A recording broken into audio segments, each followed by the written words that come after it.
Yang terhormat semua kanda-kanda yang hadir, Yunda yang hadir juga, dan semua rekan-rekan yang berkesempatan hadir pada pagi hari ini. Langsung saja kita akan mendengarkan sambutan dari Kandal Fatuhur Rahman. Kepada beliau saya persilahkan. Ya, assalamualaikum warahmatullahi wabarakatuh. Ini bukan sambutan sebenarnya ya, tapi mungkin untuk mengantar aja sih. Kenapa kita bikin acara ini? Yang saya hormati di sini banyak teman-teman pegiat literasi. Di sini ada Bang Rifaat, ini salah satu sastrawan kita di Lombok Timur. Nah ini saya juga menyebutnya apakah dia seniman, sastrawan atau nelayan. Tapi nelayan aja lah sejauh ya, karena dia diakui secara nasional sebagai nelayan sekarang ya. Gara-gara dia sebagai nelayan, Yusri dapat juara 1 lomba podcast. Jadi bapak nelayan ya, nelayan selatan. Terus teman-teman yang tidak bisa sebut satu persatu. Gini ya, sebenarnya acara ini dadakan ya, kita lagi nongkrong di Aimal ya, Mangkrang, nongkrong hujan, ngopi-ngopi. Akhirnya kita udah langsung aja tercetus ide, kita ngumpul aja. Tapi kemudian berkembang ide, kenapa nggak undang teman-teman yang lain? Nah itu jadi sebenarnya kami bukan inisiator sih sebenarnya kan. Kalau bilang inisiator artinya lebih ke persen. Tapi dulu kumpulan teman-teman yang galau-galau lah kan. Ini namanya Sekolah Literasi Rinjani, ya udah itu aja jalan. Jadi ada Bang Said, ada Mas Alfian, ada siapa namanya? Ada Zul, ini ada Ahyar, ada Yusri, saya sama ada teman Dani namanya. Dani sedang sakit anaknya. Jadi ini kumpulan orang-orang yang tercecer. Said sedang kuliah S3 dan galau nggak selesai. Ada Alfian baru selesai dari Malaysia, logatnya udah sah sekarang. Terus ini ada Zul yang baru lulus menjadi calon kader ulama ini. Kemudian ada Ahyar yang sedang kuliah di UI. Terus saya sendiri di Geopark. Ada Yusri masih mahasiswa baru di UGR. Jadi ngumpul-ngumpul aja kita bikin acara. Dan ternyata setelah jalan acara, ternyata kita hitung-hitung selama 6 bulan kita berkegiatan sudah 9 kali kita bikin acara. Artinya yang brandnya Sekolah Literasi Rinjani 9 kali. Baru kita sadar ternyata bisa kita bikin kegiatan kalau betul-betul mau menangani dengan serius. Kalau dulu istilahnya selalu alasan orang, nggak ada anggaran, nggak ada dana berkegiatan. Tapi ternyata terbukti. Justru ketika teman-temannya sudah mapan semua, justru makin susah bikin kegiatan ketika mapan. Sama kayak Gauk dulu ketika mau selesai kuliah. Tidak, kemudian kita berpikir kalau seluruh kegiatan-kegiatan itu kita gabung jadi satu judul lah istilahnya di tahun 2022. Jadi harapan kami nanti masing-masing kita punya acara, tetapi disupport oleh teman yang lain. Jadi kemarin sih beranjak dari kegiatan salah satu komunitas yang kemudian ketika dia punya misalnya ada sedikit trouble lah kan dengan hubungannya dengan desanya. Oh ya, tapi kita sengaja bilang jangan, kalau dibantu dulu, kita lihat dulu bagaimana teman-teman itu menyelesaikan masalah. Ternyata jalan kegiatannya. Nah itu dari situ kita belajar. Memang tantangannya itu teman-teman pegiat literasi harus teman bantu teman. Yang muda, tetapi juga banyak tidak tersampaikan ke teman-teman pegiat literasi yang lain.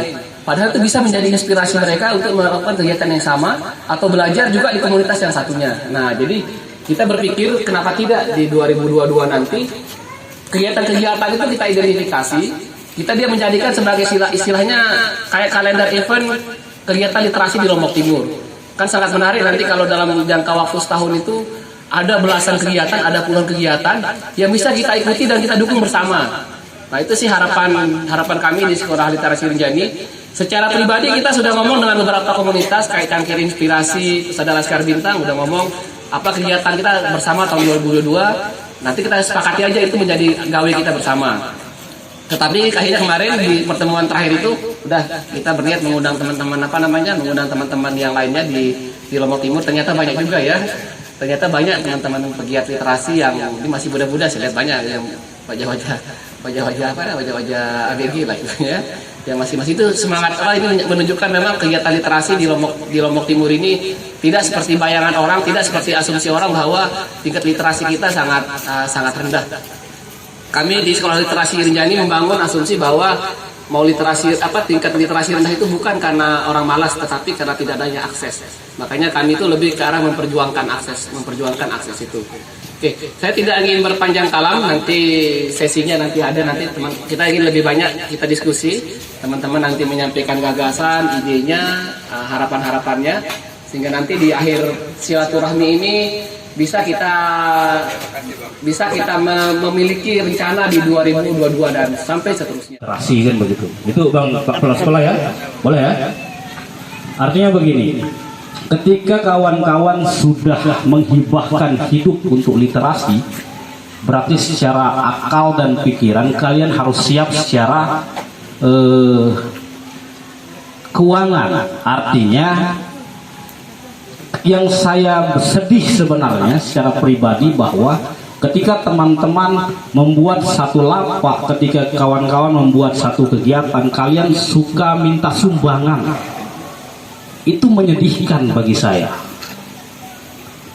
Serius, karena apa? Kalian tidak mendorong otak kita untuk menjadi apa yang ada di lingkungan itu bisa kita jual dan itu bisa kita jadikan pengadaan buku misalnya. Sekarang yang terjadi bahkan kawan-kawan pegiat ini suka mengirim proposal ke mana-mana. Ini salah pola pikir itu. Yang artinya ketika teman-teman sudah siap menjadi pegiat, bahwa gunakan akal kita untuk melihat potensi yang ada di wilayah kita, itu yang kita garap, lalu kita tukar dia dengan buku. Nah, bikin acara, bikin kaos itu dijual mungkin untuk pengadaan buku, batinya misalkan ada income-nya sekitar 10 sampai 20 ribu, tapi kali 1000 kaos lumayan. Karena malas kita menggunakan otak kita begitu. Jadi tugas saya hari ini bahwa saya mendaulat diri sebagai pemerhati nelayan, tidak lagi berbicara tentang literasi, tapi ketika teman-teman mau ada acara silakan hubungi saya sebagai donatur. Iya, karena kita bagi tugas itu loh. Wilayah utara kalian teman-teman yang masih miskin begitu, ya. Bagus bahasanya. Iya dong, berbicara tentang itu maksud saya miskin itu bukan miskin apa ya? Tidak, maksud saya ayolah kita sama-sama itu. Kenapa saya bisa seperti ini? Karena saya membaca. Saya banyak belajar dari Bang Said, Bang Ahyar dan kawan-kawan yang lain, Bang Rifat, Bang Fatul dan kawan-kawan yang lain. Kami kalau di Jogja, kami kayak nggak berteman. Kalau diskusi, kami merasa malu ketika menjadi orang bodoh. Itu yang perlu menjadi catatan. Sangat merasa malu ketika kami menjadi harus orang bodoh. Maka dengan membaca ini, ya kita akan tahu langkah-langkah ke depan kita akan seperti apa. Makanya hari ini saya menentukan pilihan menjadi seorang nelayan begitu. Karena saya melihat potensi nelayan ini sejak tahun 2000, nelayan ini selalu dijadikan tumbal mereka. Mereka disuruh bikin kelompok, bikin proposal, dikirim ke pusat, turun program itu hampir 10 miliar, cuman apa yang terjadi? Mereka tidak dapat apa-apa begitu. Yang akhirnya saya membuat SNI namanya Serikat Nelayan Independen. Saya kawal itu yang alhamdulillah kemarin sekitar tahun 2017 turun anggaran 150 miliar.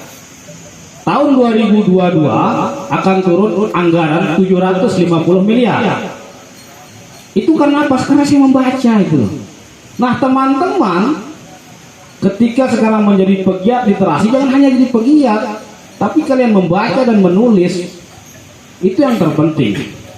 Bukan hanya menyebarkan. Tapi ketika kalian ditanya apa literasi, banyak yang tidak paham, kan begitu. Saya paling benci ketika bahkan saya pernah, kalau bisa berkata kasar, gua kesumpah profesor. Karena apa? Dia mengatakan di tempat forum umum mengatakan bahwa minat membaca kita rendah, sampah itu. Ya, minat membaca orang Indonesia itu paling tinggi. Yang rendah itu minat pengetahuan. Tiap hari kalian punya HP, kok kalian tiap hari membaca itu? Orang Indonesia minat membaca itu paling tinggi, yang rendah itu minat pengetahuannya. Jadi pesan saya tidak baca puisi Pak ya. Jadi terakhir yang ingin saya sampaikan, cepatlah kaya, jangan terlalu lama jadi orang miskin karena kasihan keluargamu. Terima kasih. Masya Allah. Marsina. buruh pabrik arloji, mengurus presisi, merakit jarum, skrup, dan roda gigi. Waktu memang tak pernah kompromi, ia sangat cermat dan pasti. Marsinah itu arloji sejati, tak lelah berdetak memintal kefanaan yang abadi. Kami ini tak banyak kehendak, sekedar hidup layaknya sebutir nasi. Marsinah, kita tahu tak bersenjata. Ia hanya suka merebus kata sampai mendidih, lalu meluap kemana-mana. Ia suka berpikir, kata siapa? Itu sangat berbahaya.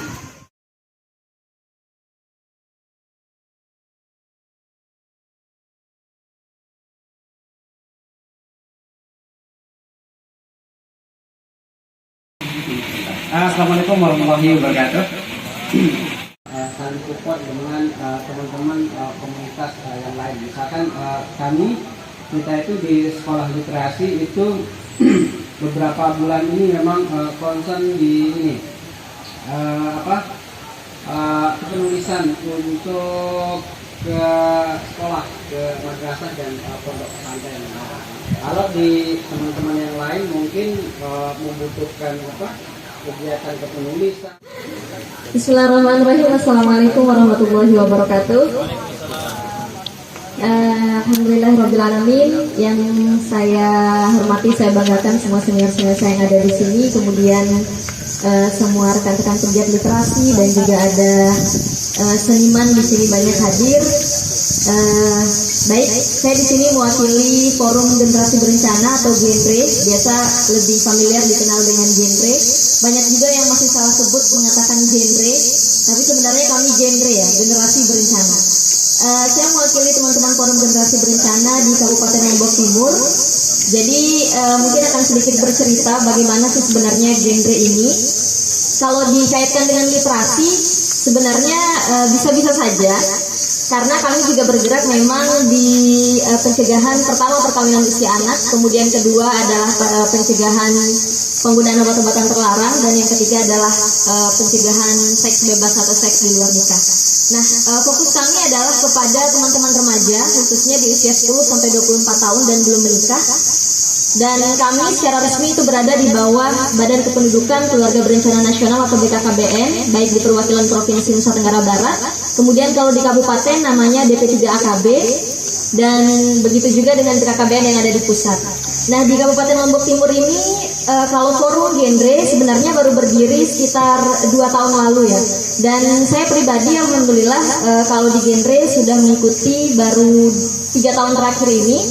Dan alhamdulillah saya 3 tahun terakhir ini ikut dengan BKKBN perwakilan Provinsi NTB ke beberapa daerah yang ada di Nusa Tenggara Barat. Salah satu misinya adalah untuk mengenalkan kepada remaja pentingnya melakukan perencanaan sebelum menikah dan pentingnya untuk menunda usia perkawinan sampai usia perkawinan yang ideal.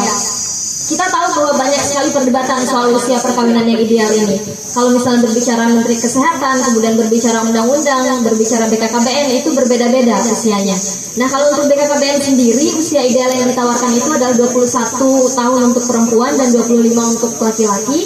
Dan itulah yang coba kami suarakan juga, termasuk yang terakhir kemarin tentang perubahan undang-undang ya, 19 tahun bagi laki-laki dan perempuan, di mana sebelumnya 19 tahun untuk laki-laki dan 16 tahun untuk perempuan. Nah, isu-isu yang kami bahas tentunya di genre kalau dikaitkan dengan literasi, kami mengajak remaja untuk lebih peduli lagi dengan pertama khususnya remaja perempuan ya, yang banyak menjadi titik sorot kami adalah remaja perempuan, karena kalau melihat data-data misalnya yang banyak sekali menjadi korban dari adanya kasus pernikahan usia anak itu adalah adik-adik kita yang perempuan. Jadi perempuan lebih banyak menjadi sorotan kami, walaupun laki-laki juga tetap ikut di dalamnya. Dan kami juga banyak berkolaborasi salah satunya dengan Forum Anak di Kabupaten Lombok Timur. Kemudian juga dengan ada teman-teman di Duta Baca Kabupaten Lombok Timur. Jadi selain kami menyuarakan bahwa adik-adik ini penting untuk menunda perkawinannya dengan alasan pertama kesehatan reproduksi dan alasan-alasan lainnya, kami juga mengajak mereka untuk ikut produktif dengan mengundang teman-teman seperti dari Duta Baca Lombok Timur untuk ikut dalam sosialisasi kami. Mengenai permasalahan keluarga dan sebagainya itu semua dimulai dari kehidupan di masa remaja. Jadi kegiatan kami di seputar itu, dan saat ini yang sedang kami persiapkan adalah kurikulum pengkaderan untuk adik-adik kami di PIKR seluruh kabupaten di Kabupaten Lombok Timur. Bagaimana caranya supaya adik-adik PIKR yang tersebar di sekolah-sekolah Kabupaten Lombok Timur ini punya kurikulum pengkaderan yang khusus yang akan dihandle oleh Forum Genre Kabupaten Lombok. Tahun 2012, di awal 2012, kalau sebagian besar komunitas kesenian atau sastra mungkin berangkat dari kegelisahan segala macam, tapi Rabu Langit sendiri kalau sejujur-jujurnya berangkat dari sakit hati sebenarnya, sehingga kami berkumpul. Dari komunitas sebelumnya kami adalah orang-orang yang disingkirkan dan akhirnya mencoba membuat komunitas baru, karena kami berpikir saat itu kalau rasa sakit hati harus dibalas dengan hal yang positif juga. Akhirnya kami berkarya di komunitas Rabu Langit. Komunitas Rabu Langit dari awal itu ketuanya adalah Fatih Kursielani dan tidak tergantikan sampai hari ini meskipun dia sering minta diganti. Mengenai apa yang sudah kami perbuat ya di Rabu Langit mungkin tidak seberapa ya, karena dari awal kami sepakat bahwa komunitas ini berjalan seperti apa, kalau istilahnya kalau bahasa kritisnya seperti air yang mengalir atau apa, mungkin bisa dikatakan begitu. Karena itu juga yang akhirnya menjadi masalah menurut kami di komunitas yang, dan secara umum mungkin di hampir di semua komunitas lah, masalah manajemen dan segala macam untuk ininya. Karena kita berpikir bahwa komunitas adalah hal santai-santai. NTB sama Lombok Pos membuka kolom sastra ya. Itu yang kami tawarkan, kami teruskan ke ini, dan alhamdulillah diapresiasi meskipun akhirnya ditutup juga, sekarang nggak ada lagi. Ya. Kemudian kalau rutinitas kami di Rabu Langit adalah menggelar diskusi setiap mingguan, kami namakan ngediar sastra dulu, membahas tentang kepenulisan segala macam, dan alhamdulillah berlangsung sampai edisi 50-an kalau nggak salah ingat, dan akhirnya berhenti sendiri ya. Karena beberapa hal kami dari anggota yang sedikit ini masing-masing punya kesibukan saat itu, termasuk Pak Ketua, dia menjadi jurnalis dan berdomisili di Mataram, akhirnya sempat vakum juga. Dan tidak ada wadahnya, maka kita fokus. Mungkin waktu itu adalah gerakan yang tidak banyak, malah mungkin bisa dikatakan hanya itu ya yang fokus di sastra, fokus mewadahi teman-teman yang menulis, karena waktu itu masih sulit kan, aksesnya masih sulit. Kita masih mengirim ke Bali Pos itu, almarhum Umbu, kita masih pakai pos. Kreator ada apresiator, jadi kreator tanpa apresiator nah mungkin, apresiator juga tanpa adanya kreator nah mungkin. Ada dua ini yang kemudian kita pikirkan begitu. Kenapa kita menulis? Waktu itu saya mencoba membuat buletin, kami cetak sendiri, kami buat sendiri, kami bagikan gratis, tidak dibaca. Gratis Pak, apalagi kami suruh beli. Di sana saya berpikir bahwa oh iya ya, kita ternyata punya beban baru nih. Kita selain mengeluarkan energi untuk menghasilkan karya yang bagus, kita juga mengeluarkan energi untuk mencari pembaca kita. Itu dua hal yang sangat menyakitkan. Dan kenapa waktu itu ada diksi namanya, kalau kita gerakan gitu sekitar tahun 2008-2007, saya selalu mengatakan kami ini berdarah. Kemudian belakangan terus ya, sampai pada fase itu, alhamdulillah teman-teman akhirnya mendapatkan ruang itu. Artinya beberapa di antara kami akhirnya lolos di beberapa event sastra nasional. Kemudian kami juga bisa menembus media-media massa nasional, dan keberadaan kami pun di ini. Artinya sebenarnya kalau satu gerakan sastra itu kami tidak bisa lepas dari komunitas Sangkar Pohon Mataram. Jadi jejaringnya sangat kuat dengan komunitas Sangkar Pohon Mataram. Dulu pas kita di Ayem itu di Pungan Aksara, teman-teman Surau Pabasan dan teman-teman yang lain itu banyak banget komunitas literasi yang datang waktu itu di camp Aksara 1. Kita sepakat pada waktu itu kita buat acara lanjutan untuk orientasi bagaimana literasi berkembang nih di Lombok Timur dulu. Jangan se-NTB, Lombok Timur dulu, nggak usah mulu-mulu. Masalahnya di Lombok Timur saja kita masih pada punya kelas-kelas tersendiri. Kenapa saya bilang kelas-kelas tersendiri?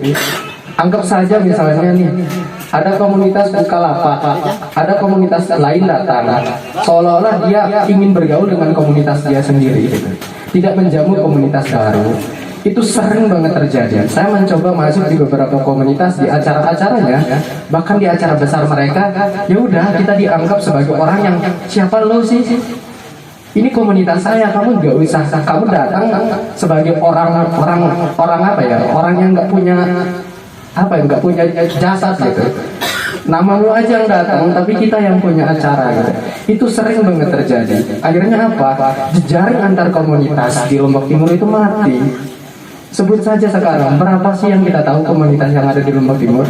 Paling yang terkenal doang.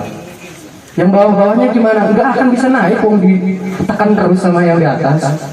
Itu yang sering terjadi. Makanya orientasi literasi kita kemana sih? Ya nggak ada, wong kita sama penggiat literasi aja saling tuduh.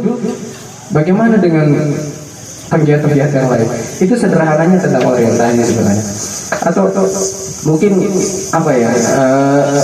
Mungkin teman-teman yang lain, kalau masalah wadah mungkin kita bisa rencanakan seperti itu. Bagaimana kita buat satu gerakan setahun aja, misalnya 12 komunitas, kan 1 bulan sekali ada tuh. Kalau tadi kata Bang Hasan, literasi kita itu terlalu miskin. Kenapa sih bahkan dia sampai sedih melihat orang lapak buku minta sumbangan, dia sedih. Malah yang saya sedihkan, orang yang buka lapak itu yang saya sedihkan. Kenapa buka lapak? Dia nggak baca, nggak kasih diskusi. Saya pernah ikut lapak buku di Solo. Itu menurut saya lapak terkeren yang pernah saya ikuti. Jadi dia ngelapak, nggak hanya duduk di sana terus nyuruh orang baca, enggak. Dia satu kali ngelapak itu sudah punya jadwal, akan bedah buku apa, pembicaranya apa, kita akan ngasih isu-isu apa. Akhirnya apa? Orang yang datang ngelapak ke sana tahu nih isu apa yang harus kita pelajari, isu apa yang kita dapat di lapak itu. Bukan hanya menjejerkan buku, enggak. Dulu 2016 kalau tidak salah, saya dapat sumbangan dari Malang. Itu ada sekitar 1000 eksemplar buku kayaknya, banyak banget. Saya coba tawarkan di desa, apa kata desa? Kita nggak punya perpustakaan. Ya udah, saya mau kemana kan nih buku ini nih? Akhirnya saya bagi-bagi ke teman-teman. Saya dulu minta teman-teman, ayo kita buat satu gerakan. Kalau sudah selesai baca buku ini, kita oper lagi nih. Kalau di Jogja kan ada sisi, kalau Bang Hasan mungkin sesepuhnya Jogja, dia paham bahwa tentang lapak Jogja itu begitu menarik. Kenapa saya bilang begitu menarik? Antar komunitas literasi itu punya jaring yang kuat. Minggu ini kita oper buku ke komunitas ini, minggu ini kita oper ke sini. Akhirnya apa? Setiap minggu komunitas itu punya upgrading buku. Nggak hanya yang dibaca itu terus, enggak. Tapi ada tetap melingkar buku-buku itu. Itu sih kalau orientasi. Nah, terakhir kalau sebenarnya saya sedikit cerita tentang komunitas saya sedikit Bang. Jadi Rantau Berkarya itu berdiri di Jogja juga tahun 2017. Itu kita cuma ingin satu, kalau kita pulang kita ada tempat untuk berkumpul. Itu teman-teman Lentang Nangka yang kuliah di Jogja, kita kumpulkan bagaimana kalau kita pulang kita punya wadah untuk berkumpul. Tapi ujung-ujungnya alhamdulillah itu juga nggak berhasil. Karena apa? Karena kita nggak punya semangat yang sama biasanya. Ada yang orientasinya uang, ada yang orientasinya keluarga, ada orientasinya literasi, ada yang orientasinya macam-macam. Akhirnya apa? Kita punya perkumpulan di Jogja doang, pulang ya udah bubar. Akhirnya apa? Nggak ada tuh namanya komunitas yang bertahan lama. Kalau orientasinya cuma satu, literasi pun nggak akan kuat. Uang kemarin misalnya saya nggak memihak manapun. Oke lah, mungkin sastrawan NTB itu memang tertindas, Mbak Iin terus sama Iwan itu dikatakan sastrawan gadungan, tapi kan itu kalau kita secara meluas, misalnya saya lihat sih komen Bang Hasan, terus komen Mbak Masnya, komen di sana, apa sih ini tentang literasi yang ada gitu? Apa sih ini sastrawan siapa sih? Bukan itu sebenarnya yang ingin saya lihat. Tapi masalah sastra saja kita masih saling caci maki gitu. Apalagi tentang masalah literasi. Perbedaan orientasi tentang minat baca kita udah tumbuh, minat baca kita nggak ada, minat baca kita sangat tinggi. Kan itu masih berbeda di antara kita gitu. Itu sih yang perlu saya tekankan, bahwa kalau pingin orientasi kita jelas, literasi Lombok Timur kita jelas, ayo kita buat jaring-jaring yang sama, terus kita buat event misalnya 12 komunitas 1 bulan sekali, udah selesai. Ya, yang ada inspirasi untuk melakukan kegiatan edukasi seperti ini, Bukalapak Buku. Saya kemarin inspirasinya dari TT Batu nih, ngelihat aktivitas Dewi, terus teman-teman yang di TT Batu, terus saya ketemu ada salah satu orang misterius ya, dia nggak bisa ngomong itu Dewi, saya langsung ke gambar. Siapa namanya? Pink Boy. Ya, Pink Boy. Saya panggil dia Pink Boy. Beliau itu bisa kita katakan dia nggak bisa ngomong, tapi berusaha edukasi melalui gestur. Nah, secara gembleng, secara langsung saya, gimana ya? Ini beliau ini mengedukasi orang-orang di sana tanpa bisa mengucapkan sesuatu yang jelas begitu. Dia hanya melakukan gestur dan beberapa adegan, terus obrolannya nyambung sama orang-orang dari luar daerah, bisa kita katakan seperti itu. Dan waktu itu ada bule juga ya, dia menghibur bule. Saya ngebayangin ya, ini kita orang-orang beruntung di sini masih bisa melakukan edukasi melalui kata ataupun aktivitas lebih ya. Andai kan mereka yang bergerak itu orang-orang difabel ya, dan nggak bisa ngomong terus mengucapkan sesuatu melalui gestur dari mata pencahariannya. Tapi ada satu poin yang saya bisa pelajari dari beliau itu, tetap dia pede dengan kelokalannya. Jangan-jangan dia mau edukasi kita, mau memprioritaskan lokalisme yang ada di sana ya. Kalau style udah luar biasa, Jamaika banget Mas Irwan, Jamaika Mas Pink Boy itu, dan saya salut sih sama mereka. Nah itu salah satu yang membuat kita jadi inspirasi ya melakukan lapak buku di Sembalun. Terus yang ngobrol sama anak-anak nih, bikin kegiatan lapak bukunya ya, secara langsung saya juga belajar di sana sama anak-anak. Tanpa mereka aktivitas punya tujuan ataupun prioritas yang lain ya, dia melihat seneng dan pede dengan aktivitasnya, dan masih merasa aktivitasnya paling baik daripada aktivitas teman-teman yang lain. Dan anak-anak kecil bakalan berusaha melakukan seperti itu dan menanamkan mindset seperti itu, bahwa aktivitas dan permainan yang saya lakukan itu adalah hal yang terbaik gitu. Nah, tanpa ada prioritas ini loh, bisnis ataupun yang lainnya. Nah, secara langsung anak-anak yang membaca itu saya belajar dari mereka. Oh ya, sebelumnya perkenalkan nama saya Ardi ya. Ardi, terus ada saya. Serius banget saya ngobrol, tumben saya ngobrol seperti ini Bang Hasan. Selama saya belajar di Bang Hasan Gauk, nggak pernah saya ngobrol diskusi seperti ini. Saya ke Pringgasela sama teman-teman, ada Mas Denny, terus itu Mas Haris, ada teman-teman remaja juga, dia juga senangnya di lokal sih. Dan kita juga sama-sama belajar di lokal itu. Kadang kita nari, kadang kita buka lapak. Dan pertama aktivitas kita yang di Sembalun ini bukan prioritas ya, bukan prioritas utama kita buka lapak buku. Hitung-hitung kita nambah kegiatan lah. Di samping itu kita juga petani di sana Pak Ilham, Ampurayang Pak. Kita petani di sana, terus kita bikin aktivitas setiap minggu sore. Yang seandainya kalau dibandingkan, mohon maaf Bang, kita ini terlalu fokus pada pemikiran bahwa kalau anjing kita latih dia bisa melakukannya, kita katakan pinter. Tapi kalau difabel tidak pernah dilatih, kamu tidak bisa jadi apa-apa. Secara tidak langsung manusia menuhankan dirinya bagi saya kalau sudah seperti itu. Oleh karenanya, kalau berbicara orientasi, bagaimana orientasi literasi yang inklusif? Inklusif di sini tidak hanya menurut definisi pemerintah yang bagaimana literasi itu digunakan, bagaimana literasi itu diterima oleh kelompok-kelompok tertentu, yang kemudian informasi yang dia dapat bisa dia gunakan untuk dirinya sendiri. Tapi untuk kelompok-kelompok marginal seperti kami, jujur, di setiap perjalanan saya menemukan berbagai macam adik-adik saya yang tidak sekolah. Saya udah perkenalkan diri, udah ya. Saya dari Disabilities Movement The Samalidi Foundation. Kebetulan saya ada di yayasan juga, Yayasan Lombok Independent Disabilitas Indonesia.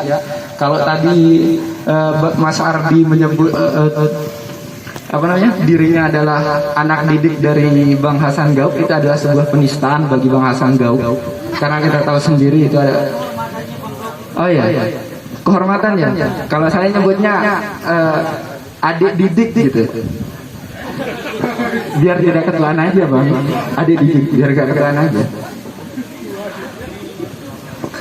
Jadi sebenarnya Bang Hasan Gauk ini juga memerhatikan kelompok kami gitu. Beberapa kali terlibat dengan kegiatan kami dan lain sebagainya.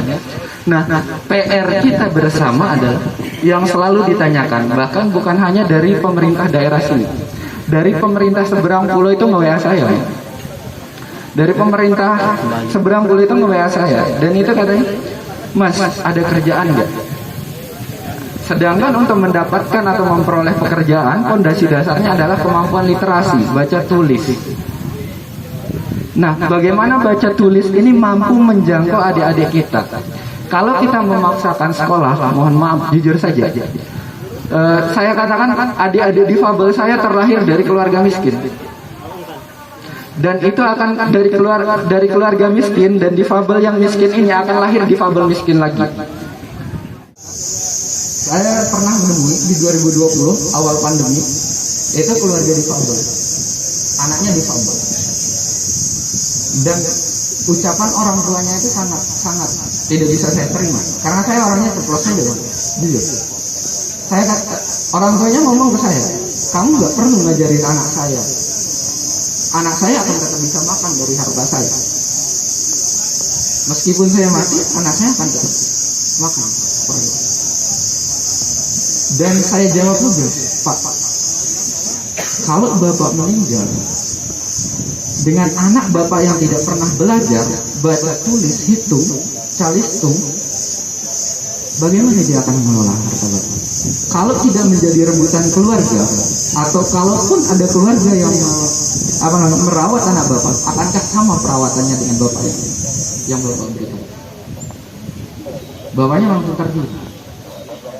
Nah, orientasi yang saya harapkan bisa muncul dari teman-teman, kalau memang kita bisa bergerak bersama, karena ini ada challenge juga, kalau memang teman-teman sanggup, saya bisa jembatannya. Ada sedikit apresiasi yang insya Allah kita akan kasihkan ke teman-teman ketika mau ikut terlibat berkontribusi di media Mata Panda. Selain itu kami juga melakukan kerjasama dengan beberapa stakeholder di Lombok Timur, tidak hanya di Lombok Timur tapi juga di luar daerah begitu. Termasuk untuk film kami melakukan pitching keluar untuk mencari investor kami untuk produksi filmnya.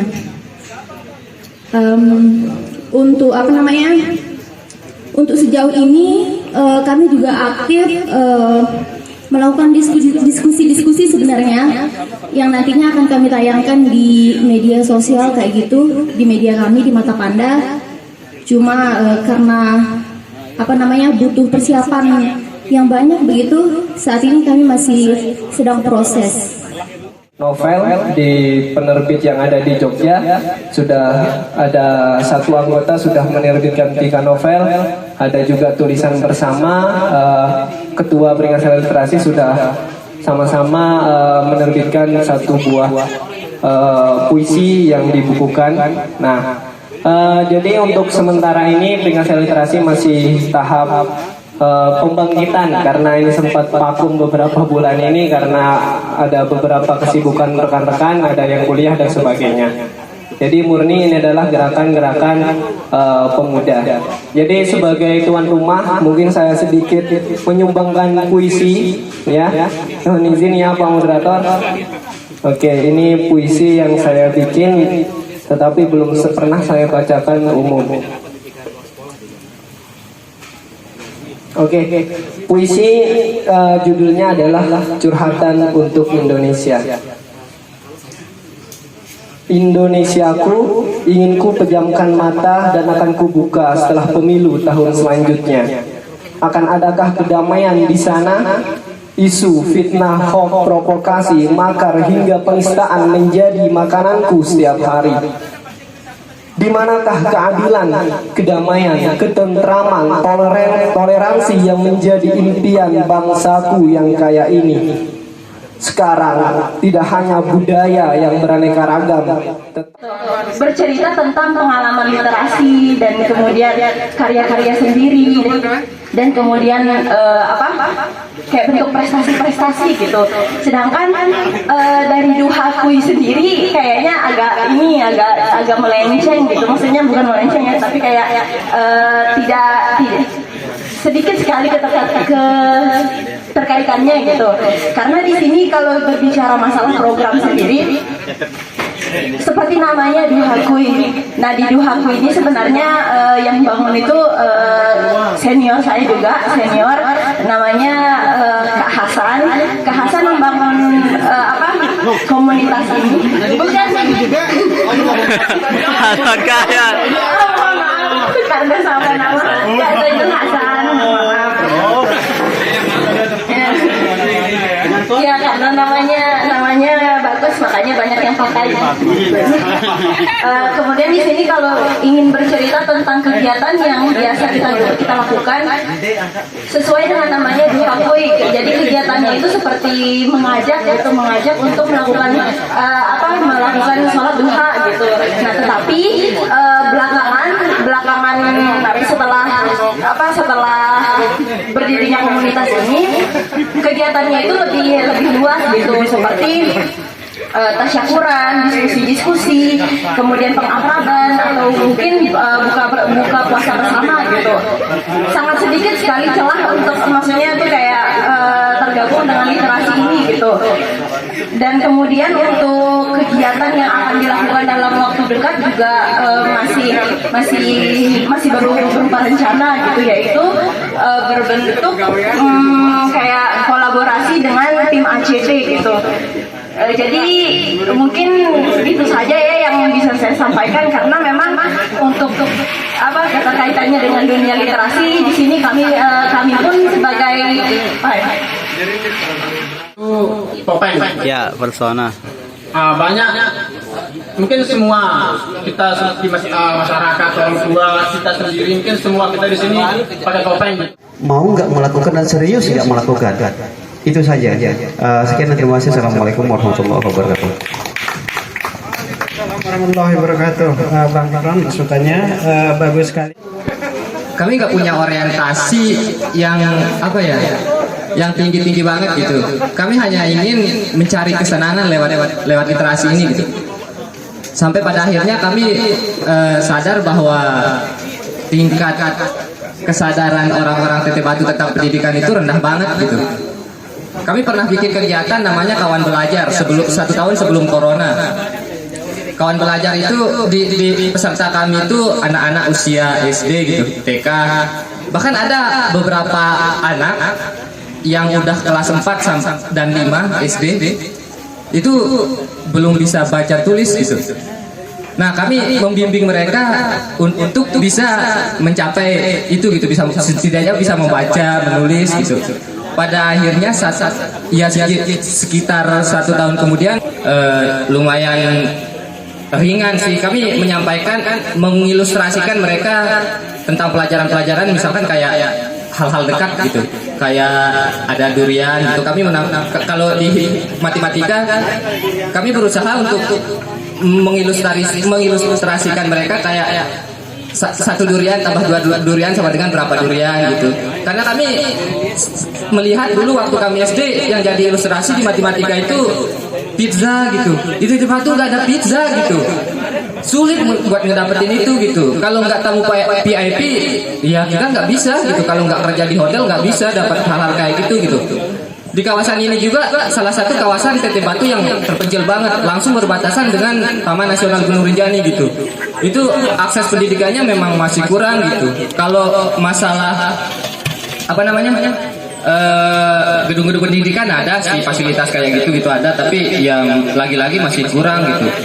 Maksud saya menceritakan ini adalah saya berharap Sangkep ini bisa menjadi wadah kita untuk sama-sama yang mendongkrak itu gitu, karena orientasi awal kami itu mencari kesenangan gitu. Menurut kami di Cangkir Inspirasi, kesenangan kami itu nggak bisa dijelaskan dengan kalimat-kalimat.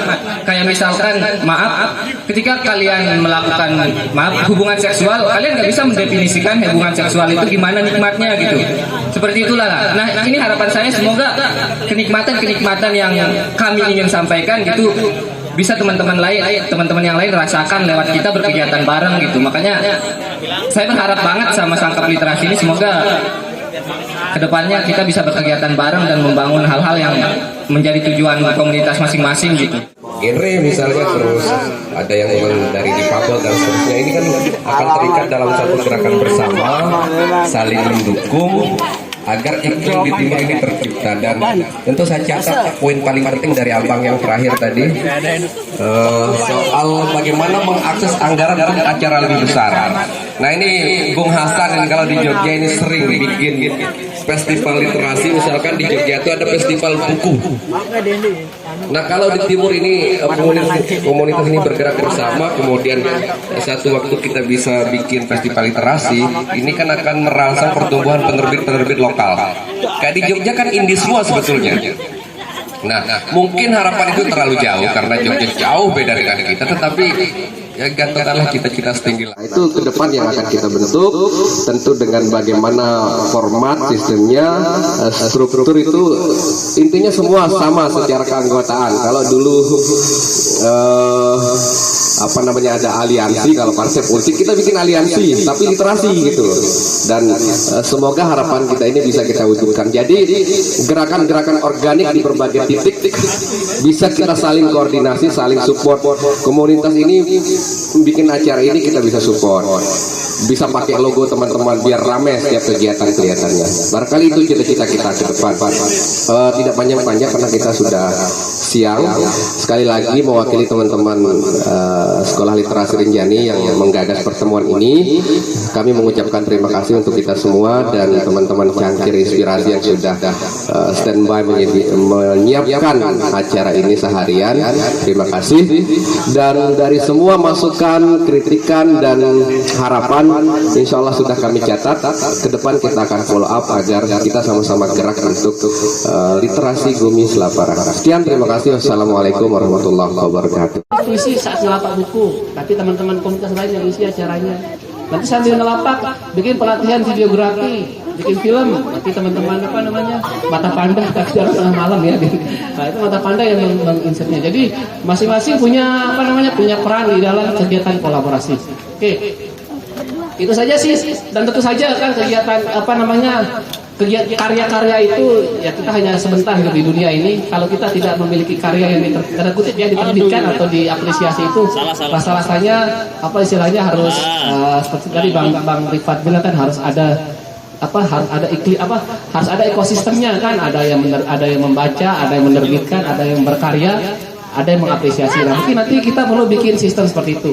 Kayak di teman-teman di Sekolah Literasi Rinjani, Bikin itu dia fokus pada isu keislaman dan penerbitan. Jadi dia kalau mau menerbitkan buku sudah punya ISBN. Hati-hati sama Om. Kalau sama Om terjamin.